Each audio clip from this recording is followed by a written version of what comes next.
ಕಾರವಾರ ನಗರದ ಬಾಲಕಿಯರ ಬಾಲಮಂದಿರದಲ್ಲಿ ವಿದ್ಯಾರ್ಥಿನಿಯೊಬ್ಬಳು ಆತ್ಮಹತ್ಯೆ ಮಾಡಿಕೊಂಡ ಪ್ರಕರಣಕ್ಕೆ ಸಂಬಂಧಿಸಿದಂತೆ ಸೂಕ್ತ ತನಿಖೆ ನಡೆಸುವಂತೆ ಕಾರವಾರ ತಾಲೂಕಿನ ಬಂಡಾರಿ ಸಮಾಜೋನ್ನತಿ ಸಂಘ ಜಿಲ್ಲಾಡಳಿತಕ್ಕೆ ಮನವಿ ಸಲ್ಲಿಸಿತು.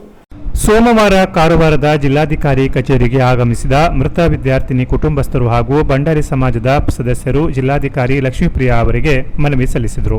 ನಗರದ ಕೋಡಿ ಭಾಗದ ದಿವಂಗತ ಶೈಲೇಶ್ ಫಣಿಕ್ಕರ್ ಹಾಗೂ ಅಶ್ವಿನಿ ದಂಪತಿಯ ತೃತೀಯ ಪುತ್ರಿ ಕಾರವಾರದ ಮಹಿಳಾ ಮತ್ತು ಮಕ್ಕಳ ಕಲ್ಯಾಣ ಇಲಾಖೆಯ ಬಾಲಕಿಯರ ಬಾಲಮಂದಿರದಲ್ಲಿದ್ದು ಎಸ್ಎಸ್ಎಲ್ಸಿ ವ್ಯಾಸಂಗ ಮಾಡುತ್ತಿದ್ದಳು. ತೀರಾ ಬಡ ಕುಟುಂಬದ ಮೂಲದಿಂದ ಬಂದಿದ್ದ ವಿದ್ಯಾರ್ಥಿನಿಗೆ ತಂದೆ ಇಲ್ಲವಾಗಿದ್ದು ತಾಯಿ ಅಶ್ವಿನಿ ಕೂಲಿ ಕೆಲಸ ಮಾಡಿ ತಮ್ಮ 4 ಮಕ್ಕಳನ್ನ ಸಾಕುತ್ತಿದ್ದರು. ಶಿಕ್ಷಣಕ್ಕೆ ಅಡ್ಡಿಯಾಗಬಾರದು ಎನ್ನುವ ಉದ್ದೇಶದಿಂದ ಪುತ್ರಿ ಶ್ವೇತಾಳನ್ನು ಬಾಲಕಿಯರ ಬಾಲಮಂದಿರದಲ್ಲಿ ಇರಿಸಿ ಓದಿಸುತ್ತಿದ್ದರು.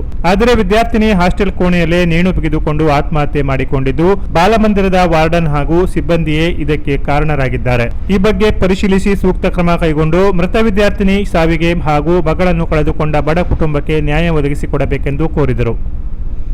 ಸಮಾಜೋನ್ನತಿ ಸಮಿತಿಯ ಅಧ್ಯಕ್ಷ ಮೋಹನ್ ಕಿಂದಳ್ಕರ್, ನಗರಸಭೆ ಅಧ್ಯಕ್ಷ ರವಿರಾಜ್ ಅಂಕೋಲೇಕರ್, ಸದಸ್ಯರಾದ ಮುನ್ನಾ ರೇವಂಡಿಕರ್, ಸಮೀರ್ ನಾಯ್ಕ್, ಪ್ರವೀಣ್ ಮಾಂಜರೇಕರ್, ವಿಜು ಕಾಂಬ್ಳೆ, ಮಹೇಶ್ ತಾಂಸೆ, ದಿನೇಶ್ ನಾಯ್ಕ್, ಸಾಯಿ ಕಿರಣ್ ಬಾಬ್ರೇಕರ್, ಸದಾನಂದ ಮಾಂಜರೇಕರ್, ರೋಹಿದಾಸ್ ರೇಂಗಣ್ಕರ್, ಪ್ರಕಾಶ್ ಪೆಡ್ನೇಕರ್, ಸಂತು ಕಲ್ಕುಟ್ಕರ್, ಸತೀಶ್ ಕೂಳಂಕರ್, ಸುಹಾಸಿನಿ ಪಾಟೀಲ್, ಸ್ನೇಹಾ ಮಾಂಜರೇಕರ್, ಮೀನಾಕ್ಷಿ ಕಲ್ಗುಟ್ಕರ್, ಭಾರತಿ ಪಡೋಳೇಕರ್, ಪ್ರಮೀಣಾ ರೇವಂಡಿಕರ್ ಹಾಗೂ ಬಂಡಾರಿ ಸಮಾಜದ ಸದಸ್ಯರು ಉಪಸ್ಥಿತರಿದ್ದರು.